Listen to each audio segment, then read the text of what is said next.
नमस्कार दोस्तों, मैं Himanshu mount K2 Himanshu sir में आपका स्वागत करता हूं। आज हम लोग हिंदी में व्यंजन की वीडियो के साथ हैं और पिछली वीडियो में हमने स्वरों के बारे में बात किया था, किस प्रकार से स्वर कितने प्रकार के होते हैं, स्वरों के निर्माण में किन स्वरों का प्रयोग होता है। और अब हम व्यंजनों के बारे में बातचीत करेंगे। तो व्यंजनों के बारे में बातचीत करने से पहले मैं बताना चाहता हूं कि अगर आपने स्वरों की वीडियो को नहीं देखा होगा तो उसे भी एक बार देख लीजिएगा। आइए देखते हैं व्यंजन। हिंदी वर्णमाला में जो व्यंजन होते हैं वे कुल संख्या उनकी 39 होती है। हिंदी वर्णमाला में कुल व्यंजनों की संख्या 39 होती है और इन 39 व्यंजनों को हम इस प्रकार से देखेंगे। इसकी जो परिभाषा है, वे वर्ण जो स्वरों की सहायता से बोले जाते हैं, यानी जो हमने स्वर पढ़ा है उनकी सहायता से जिन वर्णों को बोला जाता है उन वर्णों को हम व्यंजन कहते हैं। ये ध्वनियाँ स्वतंत्र नहीं होती, अर्थात इन्हें जब भी इनका उच्चारण होगा, जैसे क बोलना है, इसका मतलब है कि इस क में क और अ दोनों शामिल हैं। अगर हमें ख बोलना है तो इसमें ख और अ दोनों शामिल है। यानी यहाँ मेरे कहने का मतलब है कि स्वरों का उच्चारण तो हम स्वतंत्र रूप से कर रहे थे, लेकिन व्यंजनों का उच्चारण हम स्वरों की सहायता से ही करेंगे। अगर कोई प्रयास भी करे कि हम ऐसे ही क बोल देंगे, अगर कोई कहे कि हम बिना स्वर के क बोल देंगे, तो उसका प्रयास जो है व्यर्थ ही जाना है, क्योंकि बिना अ के उच्चारण के क को नहीं बोल सकते। अगर अ हटाएंगे, कोई कहेगा हम अ नहीं बोलेंगे, तो अ नहीं बोलेंगे तो ऐसे की बोलना पड़ेगा, नहीं बोलेंगे का बोलना पड़ेगा, यानी किसी न किसी स्वर का प्रयोग जरूर करना पड़ेगा। जैसे यहाँ पे ई का प्रयोग हुआ है, यहाँ पर आ का प्रयोग हुआ है, यानी बिना स्वर के व्यंजन का उच्चारण संभव नहीं है। अब हम आगे बात करेंगे कि स्वरों की कुल संख्या अगर 11 थी तो व्यंजनों की कुल संख्या कितनी है। हमने बात किया है कि 39 कुल 39 व्यंजन होते हैं हिंदी वर्णमाला में। और ये व्यंजन कौन कौन से होते हैं, हम लोग बचपन से पढ़ते आ रहे हैं, क से लेकर के ज्ञ तक हम बहुत बचपन से पढ़ते आ रहे हैं। उन्हीं को हम यहाँ ध्यान से देखेंगे कि हम क से लेकर के ज्ञ तक नहीं, बल्कि क से ह तक पढ़ेंगे। और ज्ञ पढ़ने का मन करेगा तो छ त्र ज्ञ रुकेंगे नहीं, बल्कि स्र तक जाएंगे। देखिएगा कैसे, जैसे यहाँ लिखा है क ख ग घ अंग च छ ज झ ञ ट ठ ड ढ अड़ त थ द ध न प फ ब भ म। ये क से लेकर के म तक मैंने पढ़ा, ये स्पर्शी या वर्गीय व्यंजन है, अभी देख रहे हैं। इसके अलावा य र ल व श श स ह छ त्र ज्ञ श। यहाँ कुल 39 व्यंजन लिखे हैं। यहाँ भी हमें ध्यान देना है कि ये अड़ा अढ़ा भी इसी में शामिल है। अब इनमें हम सब में बारी बारी से बात करते हैं। क से लेकर के म तक आप देख पा रहे होंगे कि क से लेकर के म तक, यानी कि ये लाल घेरे वाला व्यंजन, इसमें संख्या 25 है। क से लेकर के म तक इनमें संख्या 25 है और इन 25 को हम स्पर्शी व्यंजन या वर्गीय व्यंजन कहते हैं। जिन वर्णों के उच्चारण में प्राणवायु, यानी जो हवा निकल रही हमारे मुंह के अंदर से, वो निश्चित रूप से किसी न किसी स्वर यंत्री से स्पर्श करती है, तो उस परिस्थिति में उसे हम स्पर्शी व्यंजन कहते हैं। अभी हम थोड़ा सा यहाँ देखना चाह रहे हैं कि आखिर ये स्वर यंत्री क्या होती है। ध्यान दीजिएगा, ये एक व्यक्ति हैं, कुछ भी नाम हो सकता है इनका, और इस व्यक्ति का ये मुंह है और इसके मुंह में 5 स्वर यंत्रियां हैं। एक मैं यहां बना रहा हूं, जिसे हम कहेंगे कंठ, इसके ठीक ऊपर जाएंगे तो मुंह में, आपके मुंह में जीभ को अगर खड़ा करेंगे तो जीभ जहां जाकर के स्पर्श करती है, जीभ को मुंह के अंदर खड़ा करेंगे, जीभ जहां स्पर्श करती है, यानी जो गड्ढा वाला भाग है, ये वाला भाग, इसे कहते हैं तालु, यानी गड्ढा वाला भाग। उस गड्ढे वाले भाग से थोड़ा सा आगे आएंगे तो सबके मुंह में एक खुरदरा सा लाइनिंग वाला पार्ट बना है। जैसे मुंह के अंदर दांत के ऊपर और उस तालु के आगे 3-4 लाइनें बनी हैं। आप एक बार चेक भी कर सकते हैं अपनी जीभ से, और जब भी आप चेक करेंगे उसे तो वो आपको 3-4 लाइनें दिखेंगी। उसे हम मूर्धा कहते हैं, इसे हम मूर्धा कहते हैं। और इस मूर्धा से जब आगे आएंगे आप, इस मूर्धा से आगे आएंगे तो सबके मुंह में दांत हैं, किसी में 15, किसी में 20, किसी में 50। वैसे दांतों की संख्या 32 होती है। दांत आप चेक कर सकते हैं अपने हिसाब से। इसके बाद दांतों के बाद होठों का नंबर है। 2 होठ हैं, सबके मुंह में होठ होते हैं मुंह के बाहर। तो ये आपकी संख्या, होठों की संख्या 2 है। तो कंठ, तालु, मूर्धा, दांत और होठ। अगर आपको तालु और मूर्धा में कभी कंफ्यूजन हो तो हम लोग देखते थे कि बचपन में जन्माष्टमी के त्यौहार में एक पंजीरी मिलती थी।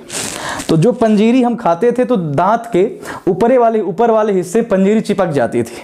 तो जहां पंजीरी चिपकती थी तो उसे निकालना बड़ा मुश्किल होता था। तो वो जो जहां पंजीरी चिपकती थी जिस हिस्से में, वही हिस्सा तालु है। एक बार पंजीरी खा के चेक भी कर सकते हैं कि तालु कहां पर है आपका। आइए आगे बढ़ते हैं। तो ये 5 स्वर यंत्रियां हैं। एक कंठ है, दूसरा तालु है, तालु वही वाला गड्ढा वाला भाग, ये वाला भाग गड्ढा वाला। उसके बाद मूर्धा जो खुरदरा सा पार्ट है, खुरदरा सा भाग है। दांत सबको पता है, होठ सबको पता है।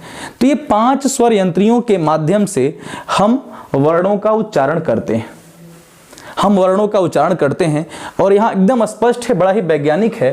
क्रमशः है, कंठ से हम क, ख, ग, घ, अंग का उच्चारण करते हैं।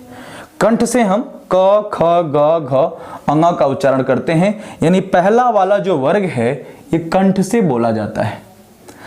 ऐसे ही च, छ, ज, झ, य। आप खुद ही ट्राई करके देखिए। च, छ, ज, झ, य जब आप बोल रहे हैं तो आपकी जीभ जाके उस तालु में चिपक जा रही है। तो उस परिस्थिति में हम कह सकते हैं कि च, छ, ज, झ, य ये तालु से बोले जाते हैं। ये तालव्य व्यंजन कहलाएंगे। ऐसे ही ट, ठ, ड, ढ, अड़। जब आप ट, ठ, ड, ढ, अड़ बोल रहे हैं तो आपकी जीभ जाके मूर्धा के पास स्पर्श कर रही है। मूर्धा वही खुरदरा वाला भाग जो 3-4 लाइनें हैं आपके मुंह के अंदर दांत से ऊपर। तो मूर्धा यानी ट, ठ, ड, ढ, अड़ ये मूर्धन्य कहलाएंगे, मूर्धन्य व्यंजन कहलाएंगे। इनकी भी संख्या 5 है। आप देख क्या पा रहे हैं, कंठ सबसे पहले नीचे से ऊपर की ओर आई है। पहले कंठ है तो पहला वाला वर्ग कंठ का है। उसके बाद तालु का नंबर आएगा, नीचे से ऊपर की ओर आना है। तो तालु के नंबर में क्या मिल रहा है, च, छ, ज, झ, य। उसके बाद आप देखिए तीसरा ट, ठ, ड, ढ, ड़ मूर्धा से। और जब आप त, थ, द, ध न बोलेंगे, त, थ, द, ध न बोलेंगे तो आपकी जीभ जा करके आपके दांतों का स्पर्श करेगी, चाहे दांत जैसे भी हो। तो इसमें हम क्या देख रहे हैं कि त, थ, द, ध, न ये दंत से बोले जाएंगे, दांत से बोले जाएंगे। और जब प, फ, ब, भ, म बोलेंगे आप तो ये निश्चित रूप से होठ की सहायता से बोला जाएगा। यानी जिस व्यक्ति के पास होठ नहीं होंगे वो प, फ, ब, भ नहीं बोल पाएगा। वो प, फ, ब, भ नहीं बोल पाएगा। किसी ऐसे व्यक्ति को आप तलाश करिए जिसके पास होठ ना हो और वो प, फ, ब, भ बोल पाए, संभव ही नहीं है। तो इस बारे में हम और बात करेंगे, लेकिन मैं यहाँ ये बताना चाह रहा था कि स्वर यंत्रियों के आधार पर, ये स्वर यंत्रियों से स्पर्श के आधार पर, छूने के आधार पर ये 25 स्पर्शी व्यंजन होते हैं। इन 25 स्पर्शी के अलावा 4 अंतस्थ व्यंजन होते हैं, अंतहस्थ व्यंजन होते हैं, य, र, ल, व। इसमें जो प्राण वायु है, जो हवा है, जो हमारे अंदर से हवा निकल रही है, इन वर्णों के उच्चारण के लिए वो कम मात्रा में निकलती है और आंशिक मात्रा में निकलती है। इसलिए इन्हें हम अंतस्थ व्यंजन कहते हैं। य, र, ल, व अंतस्थ व्यंजन होते हैं। अब हम आगे बात करेंगे उष्म या संघर्षी व्यंजन। इनकी संख्या भी 4 है। श, श, स, ह, श, श, स, ह। ये 4 संघर्षी व्यंजन हैं, उष्म व्यंजन है। संघर्षी का मतलब ये है कि इन चारों व्यंजनों के उच्चारण में जो प्राणवायु निकल रही है वो गर्म निकलती है, बाकी की तुलना में गर्म निकलती है। इतनी गर्म नहीं निकलेगी कि आप उस पर चाय बना लेंगे, लेकिन थोड़ी गर्म निकलती है। हम स्पर्शी बोल रहे थे, अंतस्थ बोल रहे थे, तो उनकी तुलना में ज़्यादा घर्षण से ये श श स ह बोले जाते हैं, तो ये हवा थोड़ी गर्म निकलती है। चूँकि ये रगड़ से निकलते हैं इसलिए इन्हें संघर्षी व्यंजन भी कहा जाता है। तो इनकी संख्या भी 4 है। तो अगर अब हम बात करें कि 25 स्पर्शी व्यंजन या वर्गीय व्यंजन, 4 अंतस्थ व्यंजन, 4 उष्म या संघर्षी व्यंजन, तो 25 और 4 29 और 4 33, यहीं पर आपका मूल व्यंजन समाप्त। 33 मूल व्यंजन होते हैं हिंदी की वर्णमाला में, यानी कुल व्यंजनों की संख्या अगर 39 है, कुल व्यंजनों की संख्या अगर 39 है, तो निश्चित रूप से जो मूल व्यंजन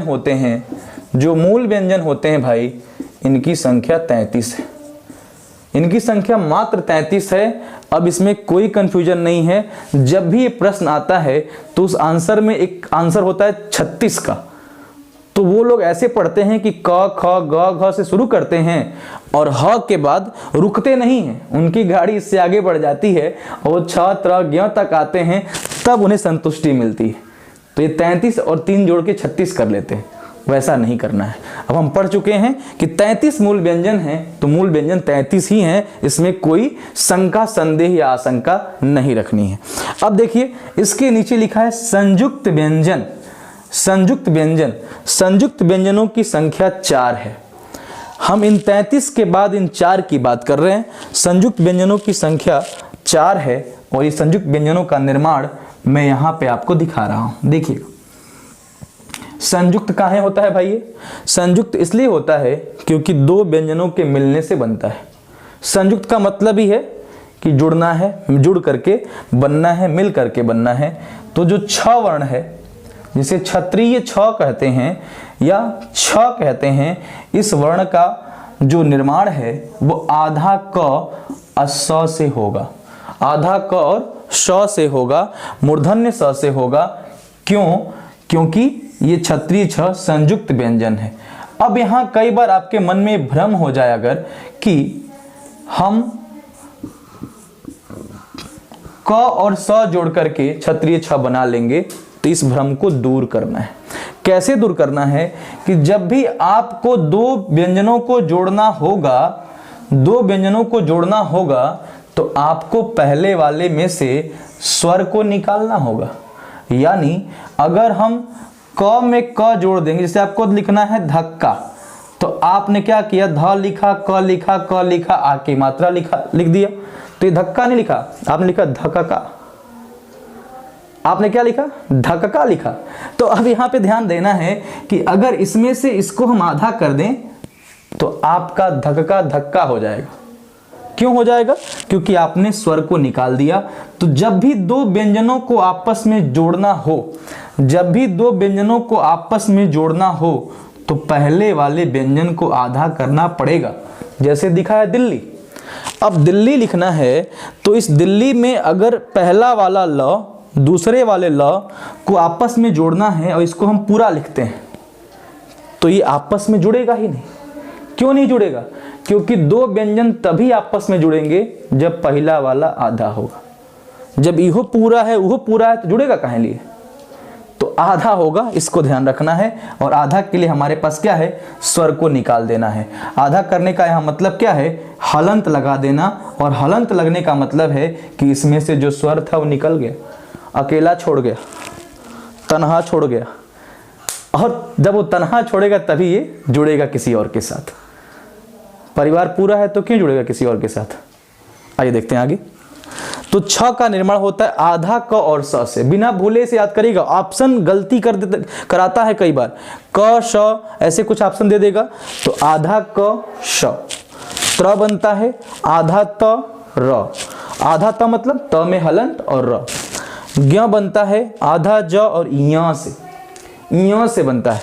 आधा ज, आधा ही क्यों होगा? क्योंकि पहला वाला ही आधा होगा, पहला वाला ही आधा होगा, दूसरा नहीं। पहला आधा होगा, क्यों? क्योंकि पहले वाले को दूसरे में जोड़ना है। और जब तक ये आधा नहीं होगा तब तक ये जोड़ेगा क्यों अपने साथ?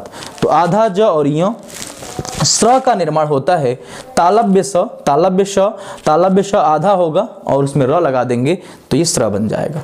अब हम क्या देख पा रहे हैं कि हमारे पास ये 25 स्पर्शी, 4 अंतस्थ, 4 ऊष्म या संघर्षी और 4 संयुक्त, यानी कुल 37 का काम हमने कर दिया। 25, 4 29, 4 33 और ये 4 37। अब 2 और बच गए क्योंकि हम जानते हैं कि 39 होते हैं। ये 2 इधर लिखे हैं। अड़ अढ़, अड़ अढ़ लिखा है, अड़ अढ़ लिखा है। इसका मतलब इस अड़ का उच्चारण, यहाँ ड लिखा है, ये दोनों एक के नहीं है भाई, ये ड है और इसी ड के नीचे लग गया है नुक्ता, तो ये बन गया है अड़। यानी इसका उच्चारण ड होता है लेकिन इसका उच्चारण होता है अड़। अड़ अड़ अड़, आप भी ऐसे बोलिए। जब ऐसे आप बोलेंगे अड़ अड़ अड़, तो आप क्या देख पा रहे हैं कि आपकी जीभ बड़ा झटका खा रही है, जीभ ऊपर जा रही है, नीचे आ रही है। अड़ बोलेंगे आप अपनी जीभ को पकड़ लीजिए, अड़ बोल ही नहीं पाएंगे। क्यों? क्योंकि जीभ को झटका खाना है, ऊपर नीचे जाना है। अढ़ा बोलेंगे तब भी यही होगा। यानी इन दोनों वर्णों के उच्चारण में जीभ में जो झटका होता है, ऊपर नीचे जो जीभ जाती है, इसे उत्क्षेपण कहते हैं। इसे हिंदी में उत्क्षेपण कहते हैं और इसीलिए इन दोनों को उत्क्षिप्त व्यंजन कहते हैं। इसीलिए इन दोनों को उत्क्षिप्त व्यंजन कहते हैं और इनका प्रयोग मात्र हिंदी में ही होता है, संस्कृत में नहीं होता। ठीक है, तो इससे ध्यान रखेंगे कि इन 2 को जोड़ दिया जाए तो 37 गो हिनिया और 2 गो ई कितना हो गए? 39। यानी कुल 39 व्यंजन होते हैं हिंदी की वर्णमाला में। उसे ही मैंने यहाँ स्पष्ट रूप से लिखा है। क्या लिखा है? कुल व्यंजनों की संख्या क्या होती है?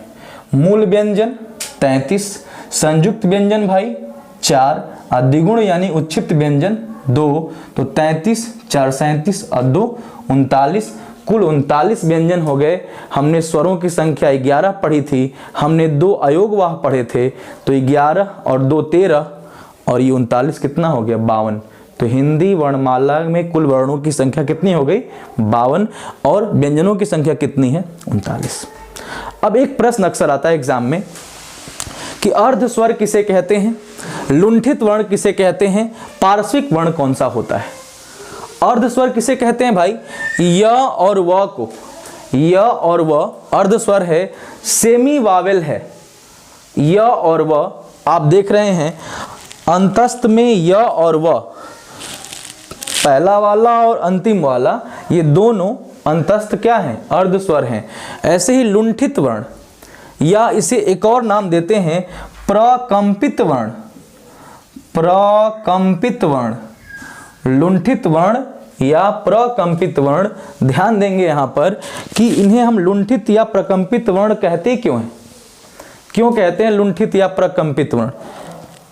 इसलिए कहते हैं इसे क्योंकि इसे जब आप बोलते हैं ना, आप बोलिए र, र, र बोलने में जीभ में कंपन हो रहा है।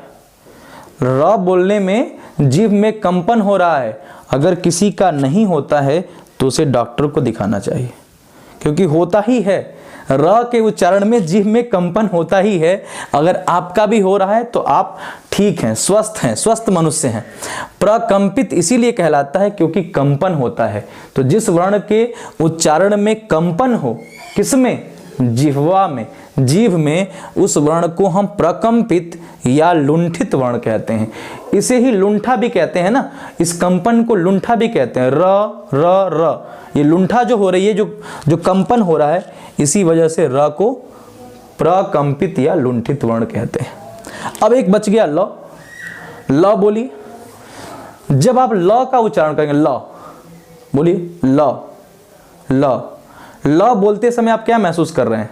कि आप ल बोल रहे हैं और आपके जीभ के दोनों बगल, आपके जीभ के दोनों बगल हवा इकट्ठा हो रही है। बोलिए ल, लग रहा है थोड़ी सी हवा इकट्ठा हो रही है। अब इतनी हवा नहीं होगी कि आप उसे धान उसाएंगे, लेकिन थोड़ा हवा ऐसा रहेगा कि लगेगा कि हवा आ रही है उसमें। तो जीभ के दोनों बगल जो हवा इकट्ठा होती है, उसे और उसी कारण से इसे पार्श्विक कहते हैं। क्यों? क्योंकि बगल को पार्श्व कहते हैं, क्योंकि बगल को पार्श्व कहते हैं। इसीलिए मित्रों इस ल को पार्श्विक वर्ण कहते हैं। इसीलिए इस ल को पार्श्विक वर्ण कहते हैं क्योंकि इसे बोलने पर जीभ के दोनों तरफ हवा इकट्ठा होती है। तो इस पूरे सेक्शन में हमने बात किया, तो हम लोग इस पूरे सेक्शन में बात कर रहे थे कि व्यंजनों की संख्या कितनी है, व्यंजनों के प्रकार क्या हैं, मूल व्यंजन क्या होता है, मूल व्यंजनों की संख्या 33 है तो उसमें स्पर्शी व्यंजन कितने हैं, तो स्पर्शी व्यंजनों की संख्या 25 है। अंतस्थ व्यंजनों की संख्या 4 है। 4 संयुक्त व्यंजन जिनके बारे में हम लोगों ने बातचीत किया। और इस पूरे वीडियो में हमने वर्णमाला के इस व्यंजन चैप्टर के बारे में बातचीत किया है। अगर आपको ये वीडियो पसंद आ रही हो तो चैनल को सब्सक्राइब करिए, वीडियो को लाइक करिए और अपने दोस्तों को शेयर करिए। कल हम लोग यानी नेक्स्ट वीडियो में अल्प प्राण और महाप्राण के बारे में चर्चा करेंगे। बहुत बहुत धन्यवाद। Thank you.